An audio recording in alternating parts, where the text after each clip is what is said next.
Hi, and with me now is Troy from Mochaberry in Orangeville, and we're going to get to know a little bit about him and what makes his coffee so amazing. So Troy, tell me a little bit about yourself. Well, I'm originally from British Columbia. I grew up out around Vancouver, and I moved out to Ontario about 12 years ago. Nice. Part of the West Coast tradition is drinking coffee. So here Why I is am. that a West Coast tradition?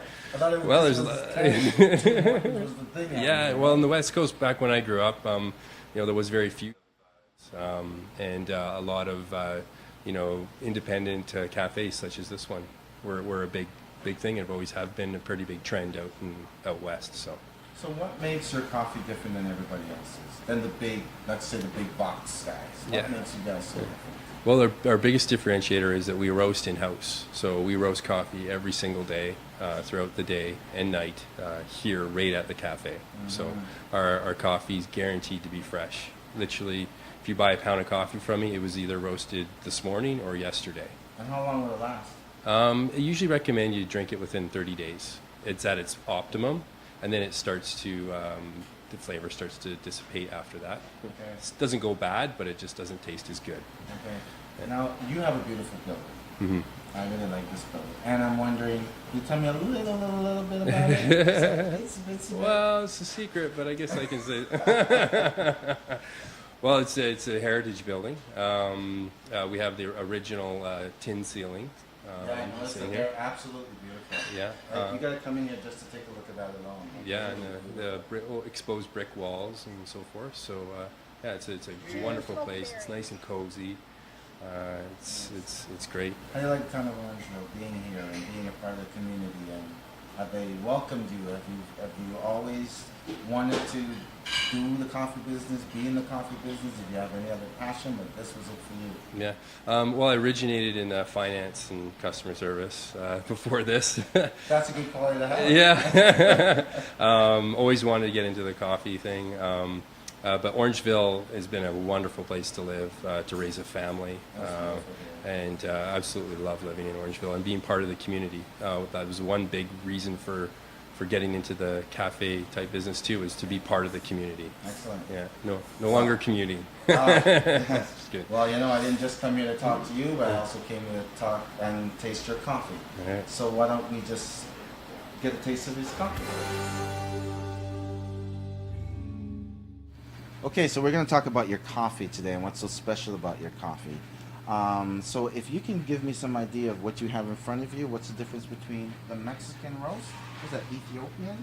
What's the difference? So we have a coffee from Mexico, and we have a coffee from Ethiopia, the Yirgacheffe region.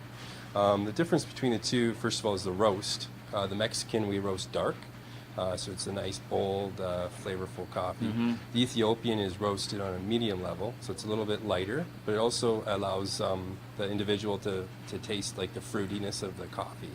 Now, I noticed the color, that this one is much darker than this one. Mm-hmm. So that would be considered what they would be a dark roast? Yeah, that would be a dark roast. And this would be what? This would be a medium roast. Okay. And basically the difference between the dark roast is roasted longer. Oh, to that's a higher, the only difference? To a higher temperature. Oh, okay. So and how put it like simply. Simple. Okay. Okay. And what do we have here? Yeah, this is we also do exotic coffee. So this is an example of the exotic coffee we do. This is from Jamaica. This is the real deal. This is the real Jamaican coffee mine. Yeah, this is the real Jamaican Blue Mountain. Okay. So this is in the green format. Okay. So we roast this on demand. So if someone comes in, they order it, we roast it in front of them. So now is coffee good for you? Yeah. I know we consume a lot of coffee. Coffee's always good for you. In what ways is it good for you? Other than hangovers and stuff. What other ways is it really good for you? Well, I hear that it's good for different cancers and so forth. Oh, really? Yeah. One thing I noticed, Troy, you had fair trade, organic. What's the difference? Is there a difference? Well, organic is that the farms have been organic certified, so they're not using any pesticides or anything like that. Okay. Fair trade, basically the fair trade organization ensures that the farmers are getting paid equitably. Okay. That are working on the farms, and there's usually a premium that comes along with that. So the customer ends up paying a little bit more for the fair trade organic coffee, basically for all those certifications. And whereas the regular coffee type stuff, the farmers don't have those certifications, Okay. so we tend not to Is get all as the much for process them. the same? How the Process beans is are the same essentially. There's wet and dry processes, and there's different processes for picking and so forth. Okay. But as far as fair trade and organic goes, they're just certifications. I also noticed your board. You carry a vast flavors of coffee. Yeah. You really make all those coffees?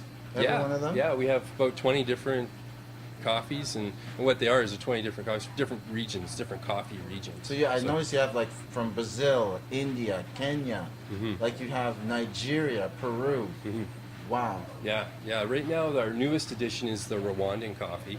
Is that popular? Yeah, it's very popular, and it's a fair trade coffee. It's what we call direct buy. So our broker's working directly with the farmers to ensure quality and all that kind of stuff, and it's a very nice coffee.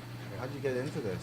I gotta do it. It's just a passion. I've always Really? loved coffee. Yeah. Excellent, Yeah. excellent. From the West Coast, and my pastime was just going to cafes and drinking coffee. Put a lot of time on your hands. Yeah. So I just naturally, I felt like a change, and just saw the opportunity, so got into That it. is really good. Yeah. What is this? Galapagos Islands. So basically just off the Ecuadorian coast. It's very rare. There's very little supply. So yeah, that's one of our exotic It's been coffees. extinct plant for a while. There's a small little portion of the Galapagos Islands that they allow coffee to be cultivated. Okay. How much coffee is coming to Canada? Like, what's the amount of coffee you think? Ooh, wow, it's lots. It's I lots. don't know the number, but it's a lot of coffee. And Each I- household drinks out, I think it's 2.5 cups a day. Oh, you haven't met my wife. Like Yeah, 6 or 7 on average. Easy. So every family's drinking, over 2 pounds of coffee a month or something like Is that. this a you know what I'm saying? lifestyle? Or is this a trend? I think it's a lifestyle. I mean, Yeah. coffee's been around forever. It's the second largest trading commodity to oil. Okay. So it's here to stay. Excellent. Well, we have a large variety of coffee here, and the smell is just amazing. I want to talk to you about that smell and where that aromatic aroma comes from. Now, I'm assuming that it comes from the roasting process, Yes. Yeah. and then what happens after that? What happens after you guys? This is green. This is green. So give me yeah. a step of what happens from green till finished product. Sure. Basically, we start with the green, and we have our fluid bed air roaster here. So we roast every day. So it'll go into the roaster. We'll dial it into the temperature and timing and airflow that we want for that particular coffee, because it's different for each coffee. Each coffee has a different. Yeah, because the makeup of the coffee from the different regions is different. Okay. And then so once we set that and we roast it, could take anywhere from 7 to 10 minutes, and then once it's roasted, you let it sit, cool down, and then basically it's bagged up. Excellent. It's that simple. So we are actually going to go make a cup of coffee. Okay. And let's see how it's done. All right. Thank you. So Shaylin, we are going to make a... Latte today. Okay. What kind of latte are we making? Just a regular latte. We're going to be using it in a smaller cup. Okay. So we start by taking out the portafilter, cleaning it out. The reason we keep the old grinds in is to keep the heat To keep the heat... Oh, on in the the... machine. Oh, yeah, excellent. so that it doesn't get cold and then it won't have to work as hard. Okay. Now, is this your house blend that you're making? Yeah, so it's our espresso blend. Okay.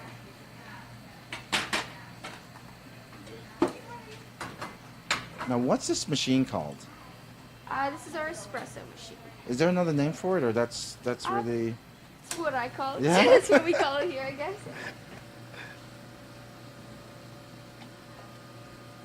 Are you adding milk? Yeah, so it's homogenized milk. Do you always use milk in espresso? Yes, usually for our lattes and cappuccinos, we use milk instead. Okay. And what are we doing? Heating it up? Yeah, so we're steaming our milk, and we steam it to 120 degrees Fahrenheit.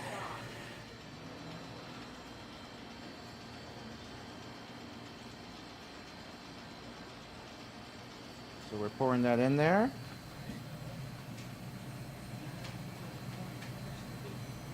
Oh, look at that. That looks nice touch. Wow. You got skills. That didn't turn out as nice as hope it would. That's okay. Excellent.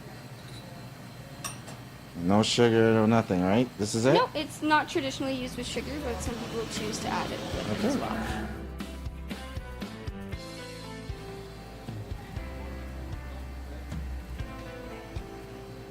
That is a really good cup of coffee. See you later. Thank you.